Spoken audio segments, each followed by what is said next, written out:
The following thoughts and opinions regarding this album are strictly of my own personal interests. I am not a professional music reviewer.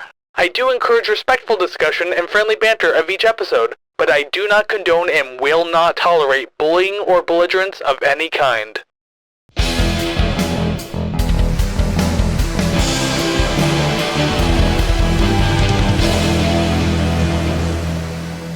Well, hey there, everybody, and welcome to another episode, a brand new episode, and a brand new season of the Rate the Record podcast, Season 6, Episode 101. It's been a long time coming. It's been half a year since this podcast has done anything, but it's back now in full swing.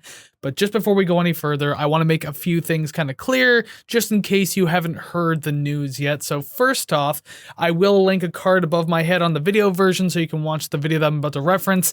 And I'll also put down the description below if you'd rather check that out, or if you're listening on audio. But Savannah has decided not to come back for the podcast. She didn't feel ready, but she also didn't want to hold it back anymore. So she gave me her full blessing and everything like that to continue on without her. So I have done so. I've done a lot of planning to make this a solo show, and that's what you're seeing now. That's what you're hearing now. And it's probably going to be a solo show from here on out.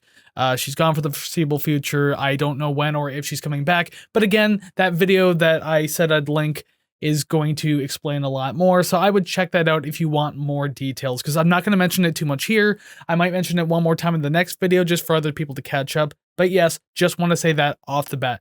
And second off, I want to say that with this new season, episodes are being recorded out of order. So the order that they appear on YouTube and audio platforms are not the order that I've recorded them. So for example, if you're watching YouTube for this one, note my appearance now, because in 102, it's going to be very different, because 102 is actually the very first one I recorded for the podcast like a month ago.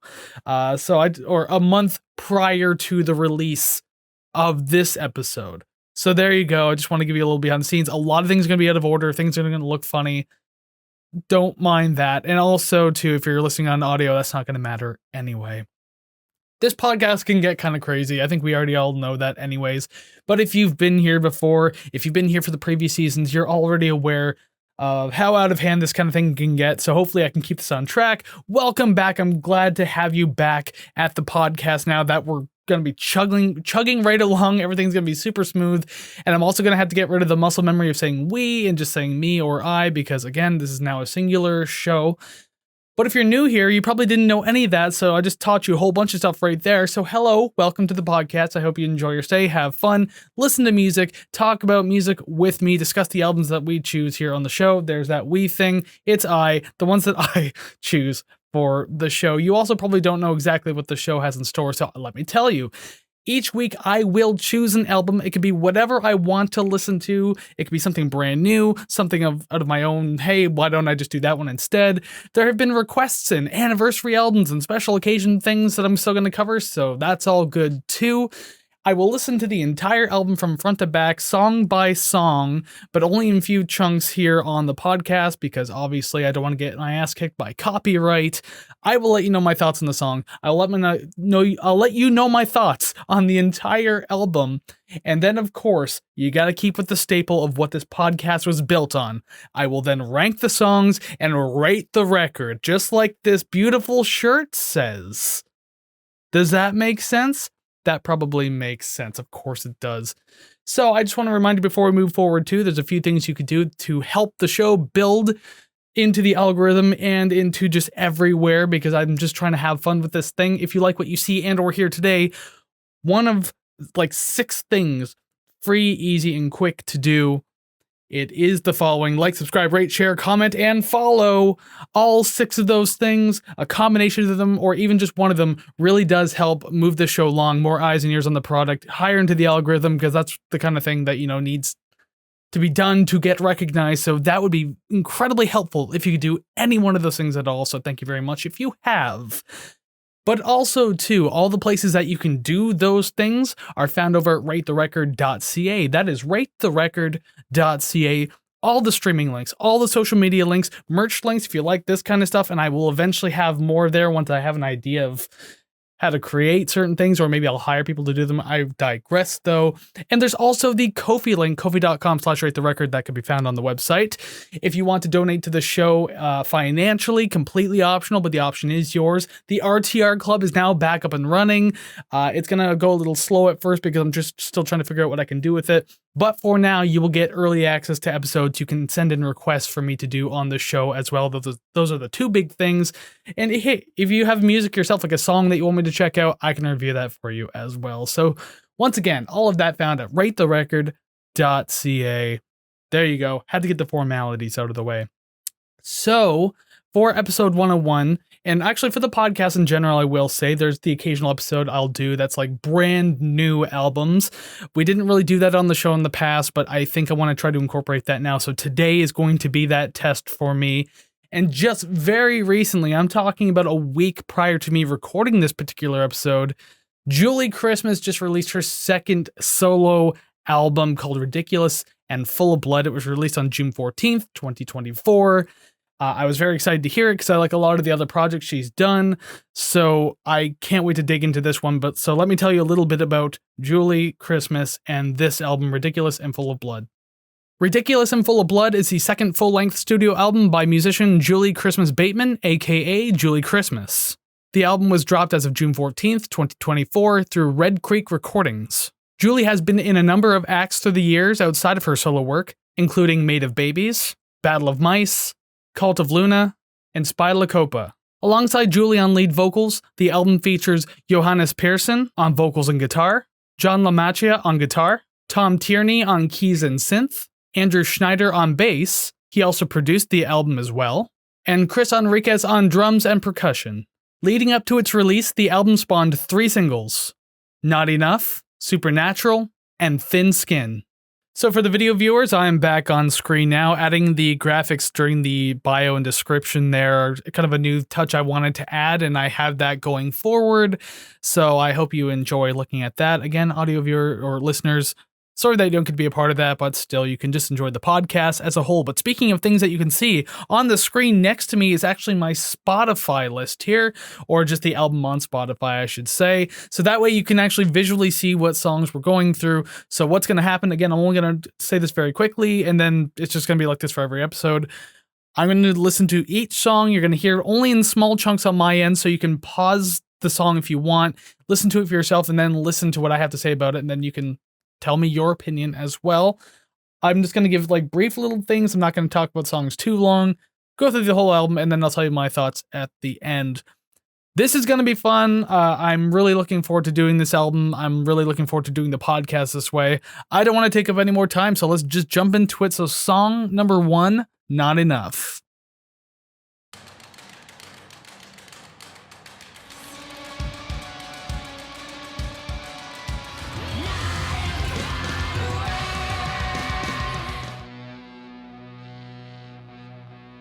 Just a bit of a buzzing fade out there, so I'm just going to go ahead and pause the song at that point. Song number 1, Not Enough. God, what an excellent start to the album, too. I really dig like the overall mood and energy of this one. And it also builds up to a really satisfying chorus and ending as well, because like the first like half of the song or so is pretty quiet in its build up, so it's really rewarding to get to that chorus. And I'm really loving that raw and gritty style to her screaming. And I mean, I've heard Julie Christmas's projects before, like especially Battle of Mice was the very first one I ever heard. So hearing that raw, primal, almost throat scratchy style of screaming, like it's just her style, and I've always loved it. So it still sounds really great here. Really happy to see that. The echoing guitars too, especially in the beginning, really add like, I mean, they make for really good layering atmospheric like builders. I'm sorry, I'm kind of like losing my track here just because I'm trying to think of the song, but you know what? It's just, there's a lot to take in too, because the overall production of this whole album is just so like encompassing. Like sonically, this album does a whole good job of like making you feel like you're in the middle of like this whole concert. I think it's just fantastic. But yeah, that chorus too, as I kind of mentioned, it's just a really good thunderous one. I especially like that it's able to drive itself through the ending as well. You still get that intensity as the song reaches that peak. So That's awesome. Great start to the album, and I have high hopes for the rest of this. So let's listen now to song number 2, Supernatural.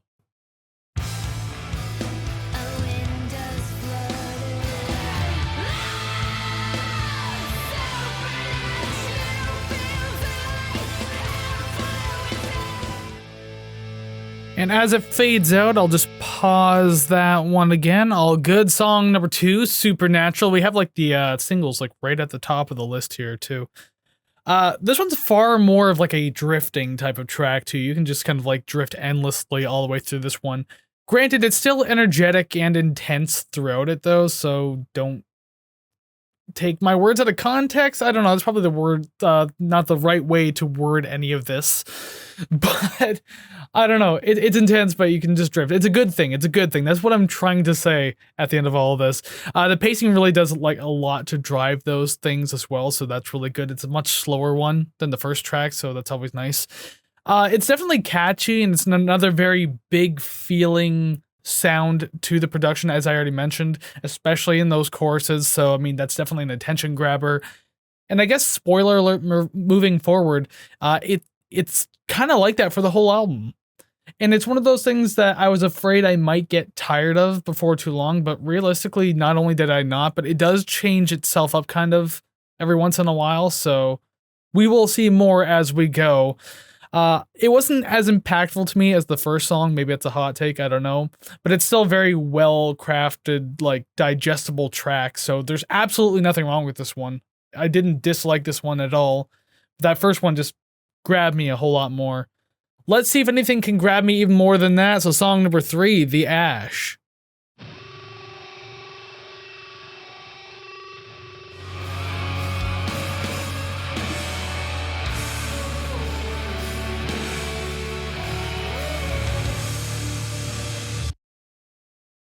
Just an immediate cutoff. I didn't even have to pause that one. Song number 3, The Ash. Such an abrupt ending on that one, but I kind of like it because you're just like fully immersed into this track, and then it just suddenly stops out of nowhere, kind of like really grounds you back to reality. It's really much, it works as a good anchor there, you know? Pulls you back in. The pacing in this one's a lot slower too, but I feel like because of all the layers of really crunchy noise that's just like all over the place, it really helps keep the track feel unhinged, but still kind of serene. I think a lot of that has to do with like the choir-like vocals that you hear going out through the second half of the track as well. And that's actually what helped make it feel like really cinematic as well. It's really pleasing to the ears. It's really nice. It's what like Tim Burton would sound like if he went metal. I don't know, when I hear those oohs that happen in the second half there, for some reason it just reminds me of like a really hardcore version of like Edward Scissorhands or something like that. Maybe some of you will know what the hell I mean by that. I don't know. I think this one could actually work as like a good opener or closer to a show. Because I mean, like the pacing and the atmosphere have like such an inviting and warm feel to it. And yes, I am even including the noisy bits I already talked about just a moment ago. So I don't know. It'd be interesting to see what they do with this one live. But just speaking from the album version, though, I really like this one. It's enjoyable. I like that slower pace, but it's still just heavy, chugging, marching along, just doing its thing. I like it. So far, this album's a winner. Let's hope that it stays this way. We can go into the next single now. Song number 4. Thin Skin.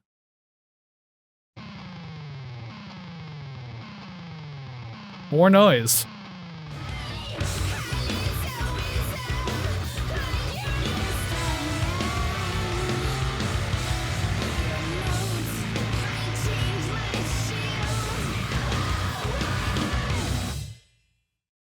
Hell yeah. Song number 4, Thin Skin. Damn, the intensity in that one, I like that. Like straight up, I like that. I'm gonna keep my review of this one very short, only because I've done this one on the NMR previously, so I'll just tag it in the video here. So if you want to go watch it, you can. I do like the song. There's no questioning that. I really do like the song. I already said it then. I'll say it again now. I mean, the intensity came back full force with this one, so that's always great to have. I love that excellent like little 7/8 kind of time signature riff that goes throughout some of the track and everything like that. It feels different. It feels nice to have, stands out a whole lot, but just like an unrelenting gut punch. I love this one. I really do. I can't say enough good things about it. Where will it end up on the list, I wonder? We're going to have to find out, because we have more songs to go first. So song number 5, End of the World, which I believe at the point of recording this episode, it came out as a single like a day or two ago, I think, or it came out with the album. Can't be too certain, but regardless, song number 5, End of the World.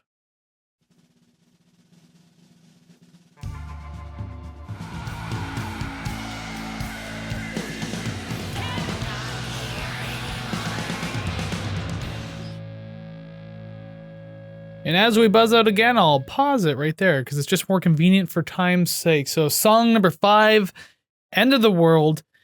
And when you first get into this song, I mean, like it's an absolute like halt and come down from the previous track because it is quite soft for a little bit.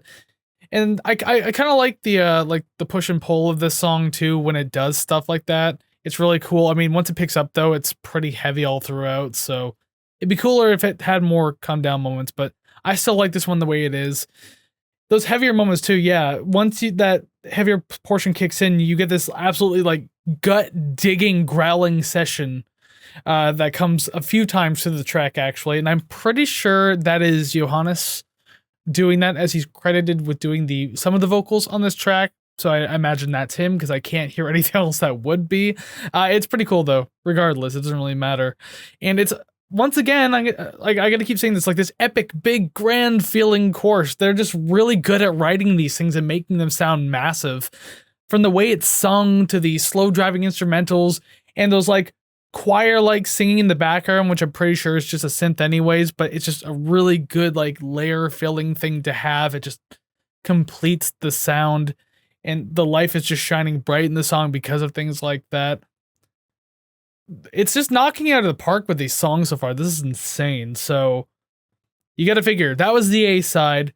Does the B side get it now? Does the B side, did it get the memo about how good this album is supposed to be? Let's find out. Song number 6, Silver Dollars. If you've been on the podcast before, you know I love that low distorted rumbling bass.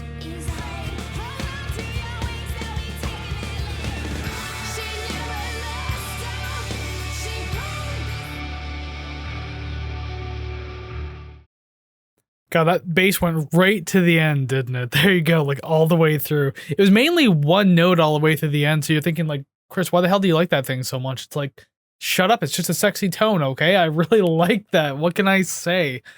I look to replicate stuff like that in my own music, so of course that I love that. But that doesn't judge the entire song, though. I just happen to like that part.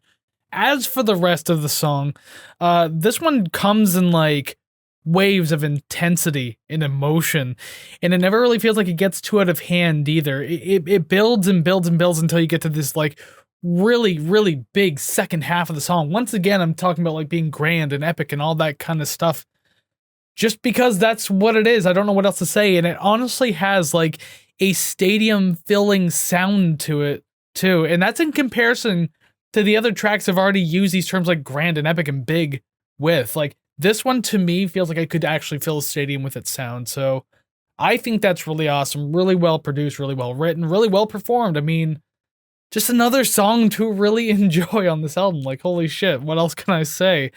And I mean, what else can I say? Those stabs that you get of like choir portions, and I don't know if it's like a pre-chorus, I don't know if it's a chorus, I don't know what part happens. It's like these stabs of choir-like singing matched with a toy piano. Those work really well together, and they're also paired well against everything else that's happening.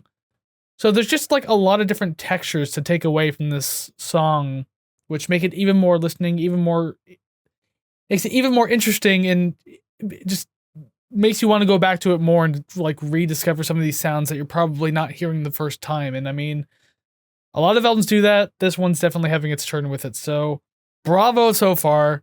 Great start to side B. Let's see if we can continue on with the trend with song number 7, Kids.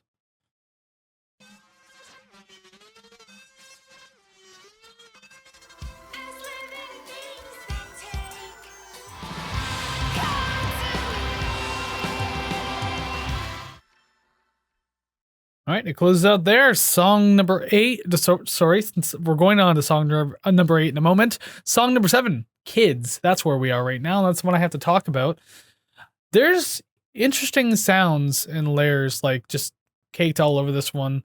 Definitely the brighter, more inviting feeling track for the most part on this album. That is despite the lyrics, which I haven't fully interpreted, but I mean, this song sounds like someone about to take their own life. I mean, when I read through it, that's kind of the first impression I got. I could be wrong. I haven't had enough time to read through them yet, but that's kind of the first thing I got. So if that's the case, wow, I have a real knack for pointing out these songs that have very bright, warm, happy sounding instrumentals and just devastating lyrics, huh? Gotta love how that works. But yeah, this one has a very dreamlike quality to it, in a very noisy way, though, because obviously it has those layers just kind of all over the place, as I've already said. This one didn't catch me as much, I will say that. But it does feel like a proper follow-up to Silver Dollars. And once again, as I said with the other ones, there's not a bad track on this album. So just because this one didn't catch me as much doesn't mean I didn't... it's not that I disliked it or anything like that. Still a decent track. A good follow-up to Silver Dollars. We're on the B-side now, so it's good to have a song like this on the B-side, I will say, because it feels like you're reaching an end somewhere at this point, so how fitting, especially with the lyrics. I mean, sorry, not sorry, I guess. Moving on from this awkwardness, song number 8, The Lighthouse.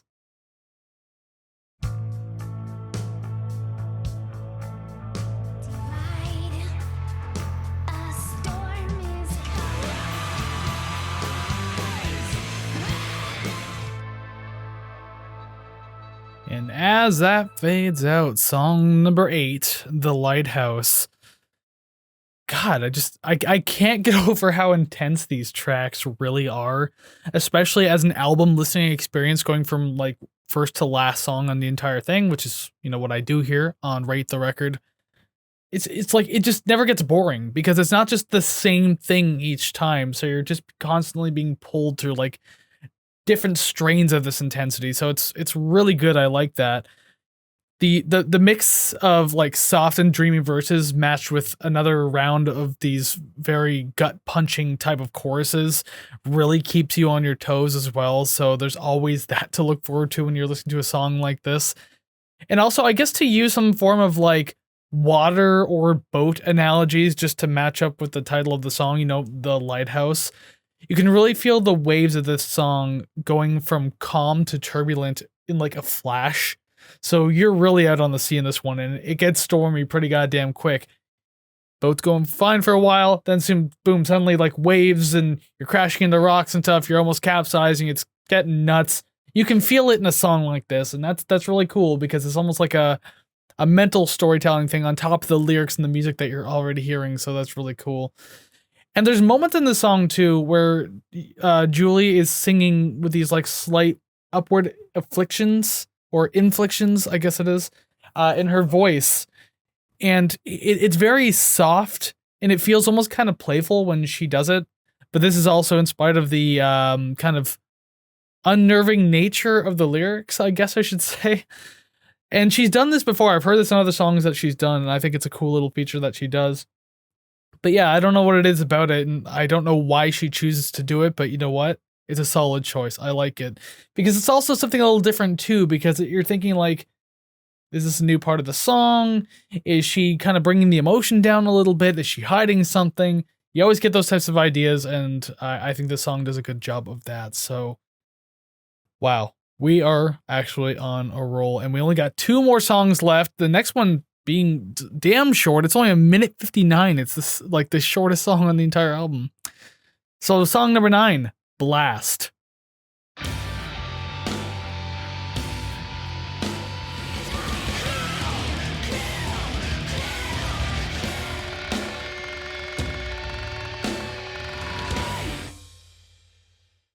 That was certainly a blast, and that was song number 9 too. Wow. For 2 minutes, that packs a hell of a punch. It really does. It's noisy and heavy as all hell. I thought that was really cool. I really dig that 3/4 waltzy kind of feeling to it. Like there's just, oh god, there's a lot to like about that one too. It's pretty short, but again, as I said, it packs that punch. It's got it. So I don't know what else you need out of it. I don't feel like it would have been better being longer. It just got right to the point. Boom, got you with it. You may leave now because there is one more song. But it's definitely up there as one of the more unhinged songs on the album, and there's a lot of moments like that all over this whole entire track list, but this one I think is just like that full display. It's kind of like if you listen to The Downward Spiral by Nine Inch Nails and you get to like the song Big Man with a Gun. How it's been like, there's been crazy moments, but then that is just the most craziest unhinged song of the entire thing. So, boy, wouldn't that be interesting to talk about that album soon? Anyway, I digress. What am I even talking about? Oh yeah, song number 10 we have to get onto. That's correct, yes. Song number 10, 7 Days.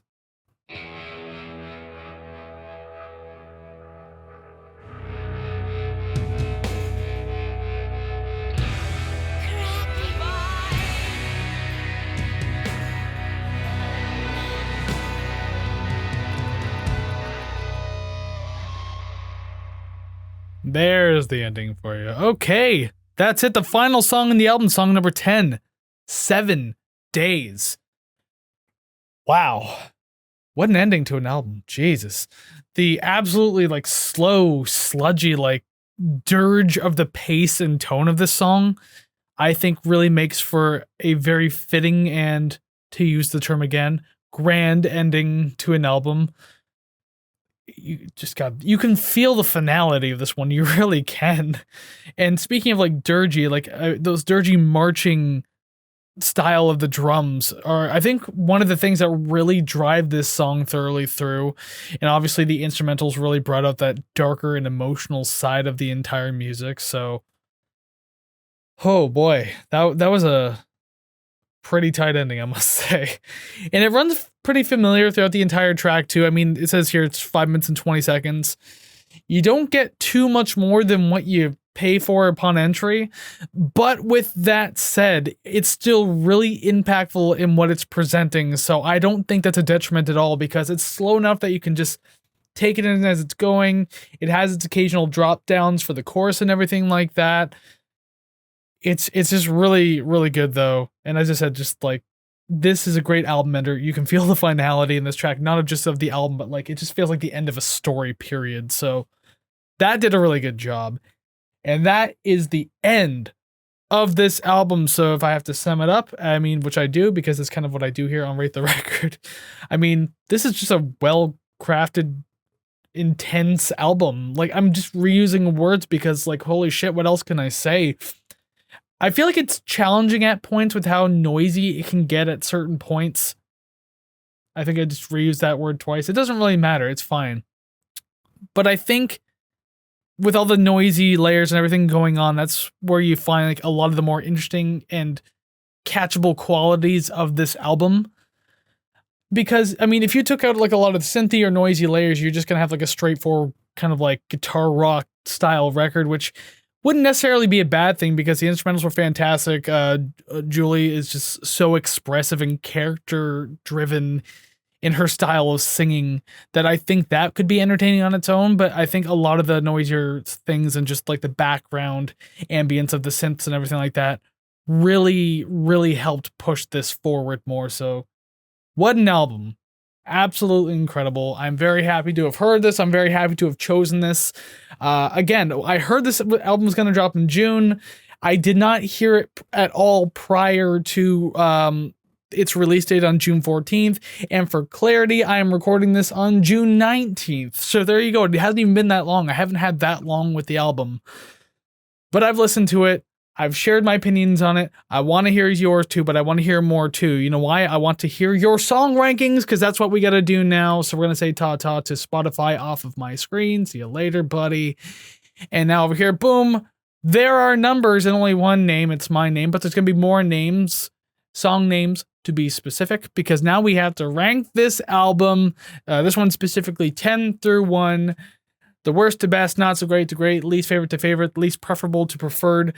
However you want to cut that cake, That's the way we had to cut it now. And as I said, there's not a single bad song on this album, so I don't even know how I would just... The one I would prioritize the least to the one I prioritize the most. And as I said, I've recorded episodes out of order. I think I've used that exact same analogy. That's fine because it's extremely fitting. So I'm not going to spend too long justifying any of my song positions. I'm just going to run through this. So yeah, let's just get to it now because I have nothing else to say. So here are my rankings, and you'll even see the scores this time as compared to the previous seasons. I'll show you my scores with these rankings. So song number 10, Kids. Song number 9, Supernatural. Song number 8, Blast. Song number 7, Not Enough. Song number 6, The Ash. Song number 5, The Lighthouse. Number 4, 7 Days. Number 3, End of the World.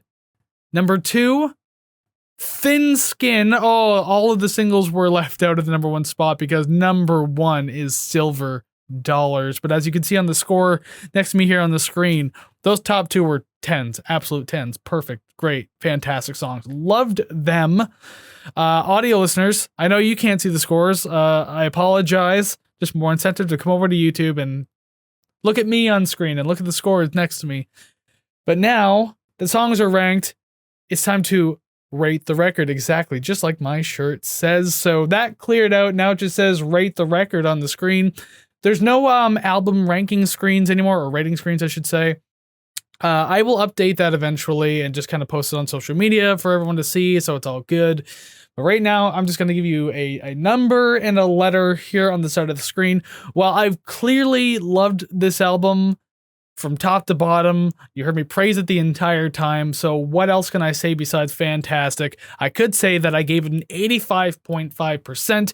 That is A straight, like just A neutral, natural in the middle there, 85.5%. What a way to start season 6 with an A tier album, and considering that Rate the Record's known for its B tier, it's always just like a magical thing to get an A tier, anything but the B tier at this point.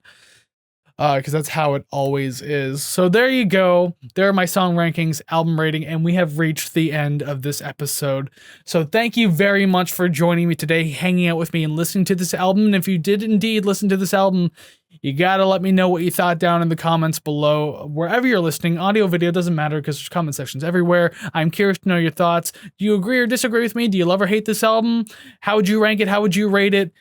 Just thoughts in general, let me know, because just like the whole thing of like, subscribe, rate, share, comment, and follow, just part of the algorithm things that all social media and listening platforms love. So please interact. And plus, I would love to chat with you about it as well. It's not just for social media credit or anything. I actually want to have these discussions. That's kind of what Rate the Record is for anyways. So yes, go ahead and do that. And once again, all the other places that you can tell your opinions and everything like that can be found at ratetherecord.ca, where all the streaming links are, social media links, merch, and of course the Ko-fi page if you do want to support the page financially. RTR Club, $5 a month. It is there as an option.